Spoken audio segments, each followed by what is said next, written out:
Mayang hapon, Negros. Ini ang Digicast Negros X. Ang nagapanguna nga napulo ka mga balita sa isla sa Negros ang amo ni gadulong sa inyo.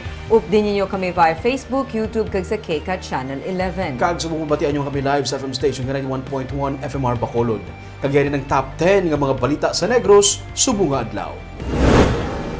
Naka-alerto ang security sa SJI kasunod sa pagpamahog na tiruhon ang mga estudyante. Free diver, nasapuan patay sa manhuyod. May ko kapag panggawi posible ginahinaan sa cholera cases sa Negros Occidental. Suspect sa pagpatay sa 16 anyos na dalagita sa Cadiz City, ginkasuhan na. Kag sa good vibes, may pa-buffet sa mga board passers sa Riverside College, top-notchers nagbaton sa cash incentives. Inatanan sa Digicast Negros X. Sa number 10,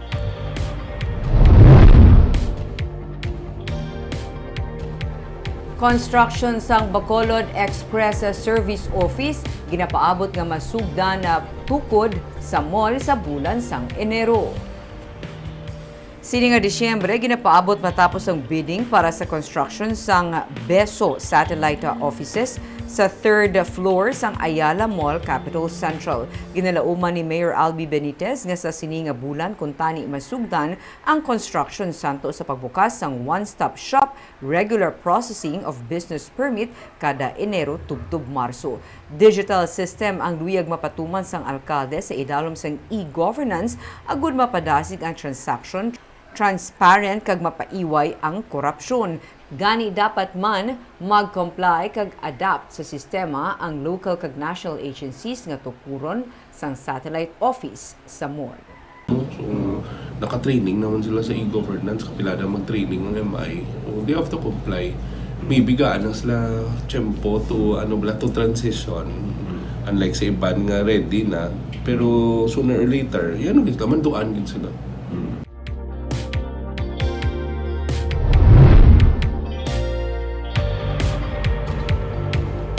Sa number 9, ginatutukan sa karon sa Negros Occidental kag sa mga development partners ni ang COVID booster shots. Sa December 12, gadato sa Department of Health Region 6, 78.71% sa target population sa Negros Occidental ang fully vaccinated. Sunod sa kay Dr. Ernel Tumimbang, nag-idog naman gid ang COVID vaccination program pero mahinay ang booster shots. Rason nga may mga development partners kasubong sa Relief International, kaupod sa UNICEF kag USAID, Which Health nga nagabulig para mag-generate sa demand. Pila sa mga lugar nga ginabuligan amo ang Sipalay, Kawayan, San Carlos City, Calatrava kag Tubo susunod sa kay Tumimbang. Pila sa mga nagaapekto sa kampanya sa booster shots amo nga naeksperyensyahan ang side effects sa primary shots. Samtang sunod sa kay Tumimbang, ang mga may pagduha-duha para sa pagpabakuna amo ang ginatingwaan nga makumbinsi sa mga yadtong nakalabot na sang patod nga desisyon nga hindi sila magpabakuna. Anong purpose ng social mobilizers? They are the one creating demand. Sila nga pang inconvincer sang tao nga mapabakuna na for the first and those ng mga unvaccinated individual. They focus more on those group that are still hesitant. Ara ba lang pwede pa siya, may hesitancy mo, na pwede mo siya ma-reverse pa into getting, But there are groups na really don't want anymore to be vaccinated. Don't focus on that.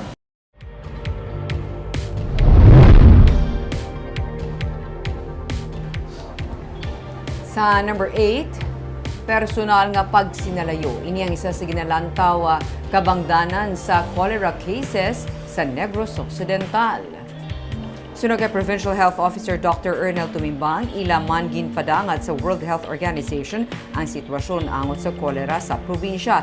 Damlag pa ginsiling sa PHO nga sa mga water samples na ginpadala sa Research Institute for Tropical Medicine, isa man lamang ang nagpositibo sa Vibrio cholerae kag ini ang gikan sa isa ka water source sa Ibi, Magalona. Gani ginalantaw nga mahimo ang personal hygiene o kunang pagsinalayo mismo sa mga natungdan ang kabangdanan. Dugang pa ni Tumimbang, sporadic o kun pugtak-pugtak ang mga kaso sa mga barangay o kun wala sang clustering. Hindi man gani bilog nga pamilya ang nagakaapektuhan. Kung pagkaon man ang ginhalinan, may kapudlayan naman sa pag-trace sini suno sa PHO. Sa December 4 nga datos ng PHO, 67 ang cholera cases sa Negros Occidental, duha diri ang napatay. So when you come to analyze it, this might be food. ba't kabudlay mo matrace sa food with the gas? Ang main nakita nga concern boils down sa habit sa aton kumuloy. Sa water and sanitation and hygiene. So that means sa pagsinarayo. Kay in a family, kung may hara ka positive nga na hospital, kag nakuhaan sang sample sa stool, kag nag-positive sa Vibrio cholerae, nga asya lang. Sa number 7,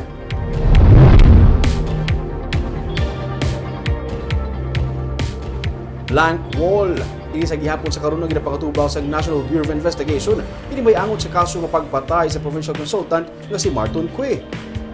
Sunod sa kay NBI Bacolod Chief Renua Baldovino, napaslawan sila nga makakuha sang cyber warrant gikan sa korte para tigayon makuha ang gadget sa isa ka persona nga may nga ginapatihan may kahilabtanan sa pagtiro kay Cue. Patag ni Baldovino, may impormasyon sila nga may pagbayluhan sa istorya nga natabo rason nga kuntani luyag nila ma-secure ang among gadget pero wala ini natigayon. Dugang pa niya kuntani kung natigayon makakuha sila sang maayo nga lead. Ang kakulang sang saksi dako nga pagpanghangkat rason nga blank wall sa gihapon ng NBI sa ilang investigasyon. April 12, 2021 sa gitiro si Cue samtang magabiya sa iyang opisina sa Emerald Arcade sa barangay Palampas sa San Carlos City. Sini lamang gipasaka na sa 2 million pesos sang gobyerno probinsyal ang reward money para sa makahatag sa impormasyon nga makapadulong sa pag-aresto ng sospek o kun mga sospek.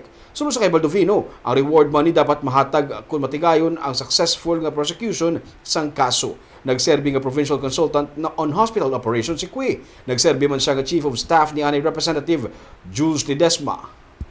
Magandang lead sana. Kasi nalaman namin kung saan yung may exchange of calls eh. Okay. Oo. At the time na ino-operate nila yan, when mangyari yung pagbaril kay may nahagip kaming parang conversation. Yung sa cyber war. Oo. But we need yung isang allegedly isang participant doon. Oo. With another basta may nakuha kaming lead doon. Kaya lang kailangan namin ng cyber warrant para ma-secure yung cellphone sana niya.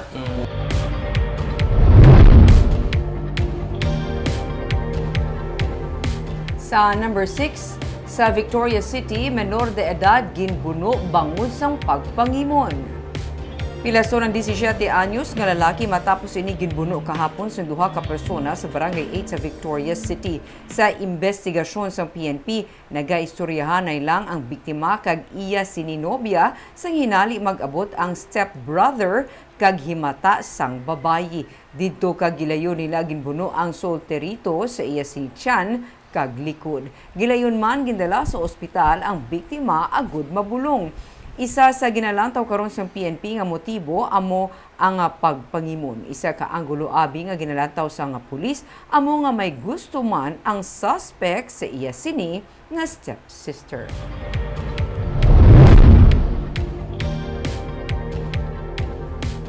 Sa number 5, isa ka free diver ang nasapuan nga patay sa banwa sa Manhuyod sa Negros Oriental. Nasapuan nga patay ang isa ka free diver matapos ini malumos samtang nagapanalom sa baybayon sa Manhuyod, Negros Oriental. Ang biktima mo si J. Lord Villanueva, 24 anyos. Sadig sa report sa PNP, sa Sabado sang gabi, uli nakita ang biktima nga nagpadulong sa dagat o punang iban pa nga mga free divers. Pila ka oras sa nagligad, siya ang namising na. Giling nga nagpatigayon sa search and rescue operation ng LGU. Kag nasapuan sa Domingo, ang ialawas nga nagalutaw na, kag wala na sang kabuhi.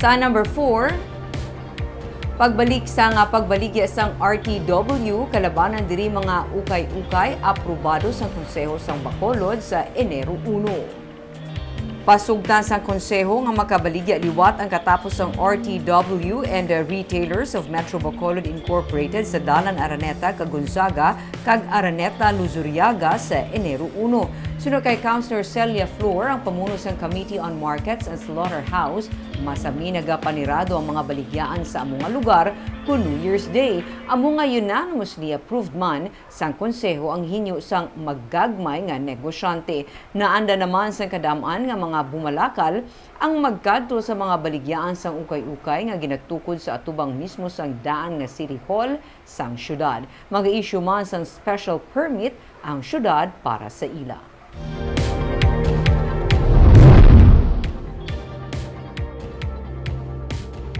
Sa number 3, suspect sa pagpatay sa isa ka 16 anyos kadalagita sa Cadiz City, ginpasakaan na sang kaso. Ginpasaka na subong adlaw ang kaso nga murder batok sa 48 anyos nga tapasero nga amo ang ginatudlo nga naghimulos kag nagpatay sa 16 anyos kadalagita nga nasapuan nagalutaw sa suba sang Domingo sa barangay Kabahog sa Cadiz City.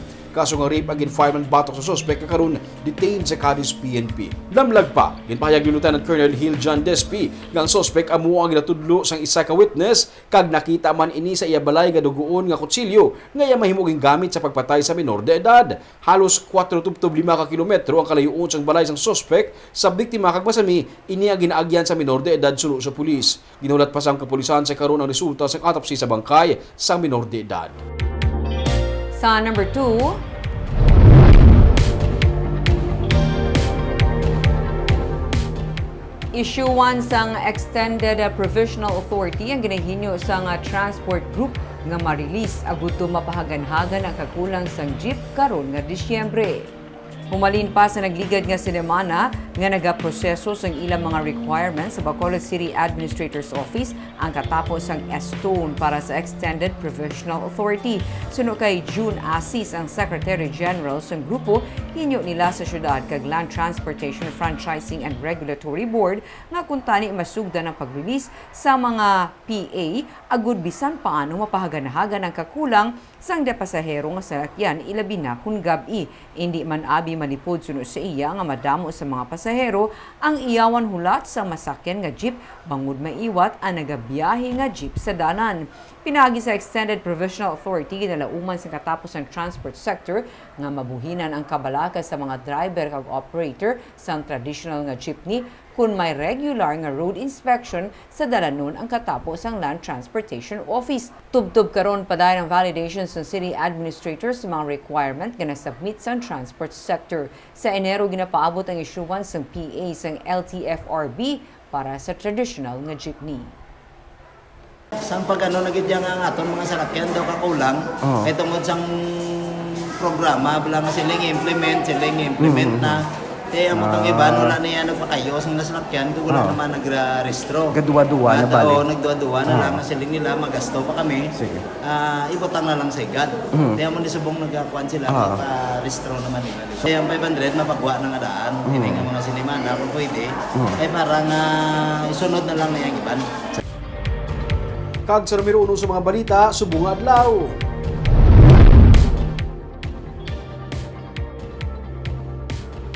Nag-heightened alert sa karon ng St. John's Institute kung ang waming sa Bacolod City. Hindi kasunod sa gidpo sa isa ka netizen nga nagapamahog nga pangtiruhon ng ilang mga estudyante. Pulis gideploy sa mga eskwelahan para sa dugang nga seguridad. Yaring report. Hindi makadali-dali sunod sa main gate sa St. John's Institute. Ginapang isa-isa kutob sa mga nagasinulod nga mga salakyan kag motorsiklo. Sa sulod, may nagabantay man nga pulis. Hindi kasunod sampu sa isa ka netizen nga may username nga Waming Par nga kung hindi pagkakson o kung iparesign ng isa ka teacher. Pangtiruhon niya ang mga estudyante kag mga manunudlo. Sunod sa kay Abraham Ganzon Jr., ang security and safety consultant sa eskwelahan, hindi prank ang pagkabig nila sa pamahog. Bisan ano klase nga pamahog, ila ka ginaseryoso. Iyan ang ginsubmit sa Anti-Cybercrime Division sa PNP ang tanan nga mga ebidensya para makilala ang suspect. Sa Biyernes, kanselado ang klase bangod sa bomb threat. Sa Lunes, nagpadayon ng exams tubtub kaina. Sunod sa kay Ganzon, may iban nga mga estudyante nga wala nagsunod sa klase, pero nagapasalig sa nga hugot ang ilang pagbantay sa eskwelahan. Para nga at least mababalaan ta kung di na nag-alin na mga messages, hindi na area. Oo. Nag-heighten na kami sa security measure, ma'am. Ang planning pa nga this week makapay Iloilo po So personally appear gina dito sa cybercrime para mabalasig ka ma'am ang result. Sunod naman sa kay Police Station 2 Officer in Charge, Lieutenant Junito Pastrana, may pag-deploy na sila ng mga personnel sa eskwelahan, humalin aga tubtub sa dismissal. Yung natatakwan mo, may coordination ako sa Regional Anti-Cybercrime Unit. In fact, nakaginasa sa police station. They're waiting na i-endorse ka tanan ng document, mga blaster sa ila, para ma-include man nila sa cyber patrolling. Wala man ginadula sa security officer nga posible, taga-Waming man ang nagapamahog o kung may kaakig lang sa mga taga-Waming para man sa karon ang investigasyon sang PNP.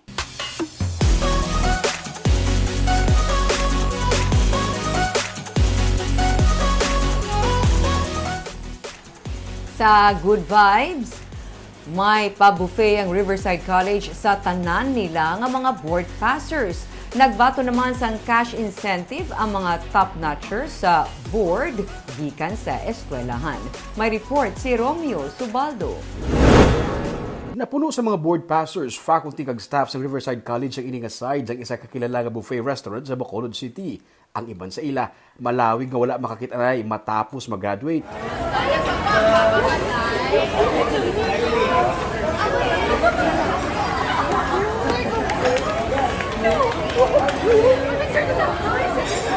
Ini ang pamaagi sa eskwelahan sa pagpasalamat sa mga graduates sa ilang pagpaningwa kag pagpangabudlay para mapasar ang nurse kag physical therapist licensure examinations. Kag ang mga nag-10th placers sa nursing kag PT board exams nga Sanday Carmen Angela Dusaran kag Alisa May Huntiliano nagbaton pagid sa 30,000 pesos nga cheque. I also want to congratulate our two board placers. One from nursing and one from physical therapy. Congratulations, you do us very proud. We're very proud of you. Si Carmen kag Alisa nagapasalamat kay bisan paano liwat sila nga gintipon sa ilang mga classmates kag teachers. As usual, sir, very grateful and the thought, sir, that even though after we have graduated and already passed the nursing licensure exam, the school still acknowledged us and gave us the appreciation for all our efforts. As of now, overwhelmed di ko yung gyapon kay almost all of my friends passed. Pero although may mabilin man gid bala tuod how, pero I think it's not their time yet. Pero super overwhelmed di ko sa Riverside and super thankful ko sa Riverside. Nga din kami chance mag-get together again. Kay hambal na mon gid sang friends ko. Kita ita sa Vikings siya kay makapasar ta tanan. Si Carmen magasugod na sa iyang pag-duty bilang nurse sa Riverside Medical Center, samtang si Alisa naman mag-proceed sa med school. Tubtub subong, wala pa sa gihapon kuno mag-sink in sa ila, nga nangin mga top-notcher sila. Pero dako ila kapagpasalamat, nga nagbunga ang tanan nila nga ginpangabudlayan. Imaginable after na mag-graduation, after yung board exams, makita na yung maliwat yung tipo na bus libre sa school ay napabuffet. And of course, Rubing, no, kita nag-congratulate sa tanan-tanan. Kung makapasar ka ng adaan, that's already, you know, a feat na. How much more kung mag-top ka pag That's why top-notchers may 30,000. Congratulations, sa tanan. Kagamit itong mga balita sa Negros Subong Adlaw. Kay man sa panahon karon importante nga may ihibalo ka sa nagkakatabo sa imo nga palibot. Pero ba't sa eksakto ang mga impormasyon? Padayon kami nga magapangalagad sa Necrosanon. Ako si Barbara Mijares. Tubtub sa buwas ako naman si Romeo Subaldo, mayong hapon.